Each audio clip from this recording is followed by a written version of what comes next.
एक familiar insect को हम देखने वाले हैं। पिछले कुछ दिनों से जहाँ पर मैं रह रहा हूँ वहाँ पर नॉन स्टॉप बरसात हो रही है, बारिश हो रही है, जिसके कारण बहुत सारे क्रीचर्स जो है वो चाहे सॉइल हो या फिर सूवेज या गटर लाइन हो वहाँ से बाहर निकल रहे हैं, क्योंकि पानी जो है वो भर चुका है। जगह जगह वाटर लॉगिंग हो चुकी है, जिसके कारण आप देखोगे बरसात में जब वाटर लॉगिंग हो जाती है तो सबसे पहले जो क्रीचर दिखाई देता है वो है ऐसे बड़े बड़े कॉकरोच। ये सचमुच एक बड़ा कॉकरोच है, वो नहीं जो हमारे घरों में आमतौर पर डोमेस्टिक कॉकरोच पाए जाते हैं। ये one of the largest species of cockroach है, peridomestic species of cockroach, जिसकी साइज 4 सेंटीमीटर तक हो सकती है। इसको जाना जाता है, it is known as the American cockroach. Periplaneta americana इसका साइंटिफिक नाम है। नाम पर मत जाइए, ये जो नाम है अमेरिकन कॉकरोच, ये एक तरीके से गलत है, क्योंकि ये नेटिव टू अमेरिका नहीं है, बल्कि अमेरिका में भी ये कॉकरोच जो है वो इंट्रोड्यूस हुआ है, लेकिन नाम इसको मिल चुका है अमेरिकन कॉकरोच। आज अमेरिका से लेकर के भारत, एशिया, अफ्रीका और यूरोप, हर जगह पर ये स्पीसीज जो है कॉकरोच की, अमेरिकन कॉकरोच पेरीप्लैनेटा अमेरिकाना, ये देखने मिलती है। और जब इनका इन्फेस्टेशन हो जाता है, पॉपुलेशन बहुत बढ़ जाती है एक जगह पर, तो इनको पेस्ट के तौर पर भी देखा जाता है, क्योंकि ऑफकोर्स हम जानते हैं कॉकरोच पैथोजेंस, बैक्टीरिया, वायरस इसको कैरी कर सकते हैं। और क्योंकि इनकी फीडिंग हैबिट कुछ इस तरीके से होती है कि ये हम अच्छी जगहों पर फीड नहीं करते, या इनका खाना जो है वो अच्छा नहीं होता है किसी भी स्टैंडर्ड से, लेकिन एक इकोलॉजी में इम्पॉर्टेंट रोल प्ले करते हैं कॉकरोचेस। और इनकी डाइट जो है वो न्यूट्रिएंट रिसाइकलिंग का बेसिकली ये काम करते हैं। तो ये इम्पॉर्टेंट भी है कॉकरोचेस, लेकिन ह्यूमन कांटेक्ट ना हो तो ही अच्छा है। और मैं इसी वजह से इंसेक्ट जो है मेडिकल पर्सपेक्टिव से एक इम्पॉर्टेंट इंसेक्ट है, इस पर रिसर्च होती है, और कितना ज़्यादा नुकसान या कौन सी बीमारियाँ इनसे हो सकती है, ये सब रिसर्च किया जाता है। और उसमें ये स्पीसीज जो है अमेरिकन कॉकरोच, इस पर तो काफ़ी ज़्यादा रिसर्च हुआ है।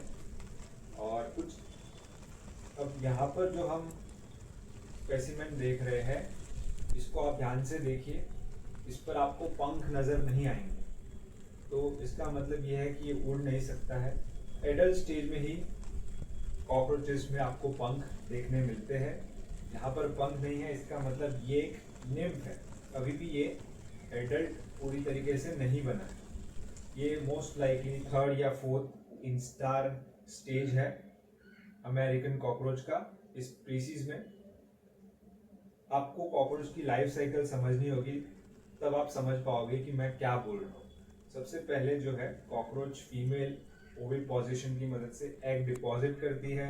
एग को टेक्निकल कॉकरोच के टर्म में ऊथिका कहा जाता है, जो कि एक सैक होता है जिसके अंदर एग होते हैं, एक केस होता है। उसमें से फिर निम्स बाहर आते हैं। निम्स कई स्टेजेस से पास होते हैं, फिर जाकर वो एडल्ट बनते हैं। काफ़ी सारी मोल्डिंग इसमें होती है, और धीरे धीरे इनकी बॉडी साइज बढ़ती है, और फाइनल स्टेज में इन पर आपको पंख भी नजर आएंगे। हर मोल्टिंग के बाद ये बहुत वल्नरेबल होते हैं। बहुत पेल वाइट कलर के आपने देखे होंगे, जब ये बहुत ज़्यादा कमज़ोर और वल्नरेबल होते हैं। ये रेडिश ब्राउन कलर जो है, यानी मोल्टिंग से काफ़ी समय हो चुका है, अभी भी ये एडल्ट नहीं है। फाइनल स्टेज में अब ये मोस्ट लाइकली कुछ ही हफ्तों में जाएगा। तो कॉकरोच की बॉडी को भी अगर देखें तो ट्रायंगुलर हेड से शुरुआत होती है। हेड, थोरैक्स, एब्डोमेन, 3 पार्ट में डिवाइडेड बॉडी होती है। दो पैर ऑफ पंख भी होते हैं एडल्ट्स में, फ्रंट और हिंड विंग्स, जिसकी मदद से ये फ्लाइट भी कर सकते हैं एडल्ट स्टेज में। हेड में अगर हम देखें तो माउथ पार्ट है, जो कि च्यूइंग टाइप का होता है। एंटेना बहुत ज़्यादा इम्पॉर्टेंट है इनके लिए। कंपाउंड आंखें भी है और सिंपल आंखें भी है। थोरैक्स और एब्डोमेन सेगमेंटेड एब्डोमेन होता है। और थोरैक्स 3 सेक्शन में डिवाइडेड होता है, हर एक सेक्शन में आपको एक पेयर ऑफ लेग देखने मिलते हैं। इनके पैरों को भी आप ध्यान से देखिए, काफ़ी इंटरेस्टिंग है, क्योंकि तो पॉइंटेड कांटों जैसे आप पीछे की ओर देख रहे हो रेयर एंड पर, इनको एनल सेरसिस कहा जाता है या सेरसी कहा जाता है। जैसा कि आपको पता होगा कि कॉकरोचेस के लेग जो है वो डिवाइडेड होते हैं, जिनको नाम मिला है फेमूर, टिबिया, टार्सुस। फेमूर में आपको स्पाइन्स या कांटे भी नजर आएंगे इनके पैरों में। तो इस प्रकार से कुछ एक्सटर्नल मॉर्फोलॉजी है इस कॉकरोच की। एडल्ट स्टेज में अगर हम देखेंगे इसको तो काफ़ी ज़्यादा चेंज नज़र आता है। Flattened body, oval shape, pronotum yellow, जिससे आप एडल्ट स्टेज को तो आसानी से पंख होते हैं तो आप पहचान सकते हैं। यहाँ पर एक निम्फ स्टेज में है। और अमेरिकन कॉकरोच ओमनिवोरस होते हैं, अपॉर्चुनिस्टिक फीडर्स होते हैं, स्कैवेंजर्स होते हैं, तो कुछ भी खा सकते हैं। इनको देखा गया है पेपर, बूट्स, बाल, ब्रेड, फ्रूट, पूप, बर्ड पूप, कुछ भी इनको मिल जाए तो ये किसी भी कंडीशन में खा सकते हैं। डेड इंसेक्ट्स को भी ये फीड करते हैं। तो इनको कंट्रोल में रखने के लिए कुछ मेजर्स होते हैं, जैसे कि जो इनके नेचुरल एनिमीज है अमेरिकन कॉकरोचेस के, कुछ वॉस्प्स है, पैरासिटिक वॉस्प, जो इनकी अंडों में ही अपने अंडे डिपॉजिट करते हैं, जिससे कॉकरोच का जो निम्फ है वो डेवलप नहीं हो पाता या फिर वो इमर्ज नहीं हो पाता।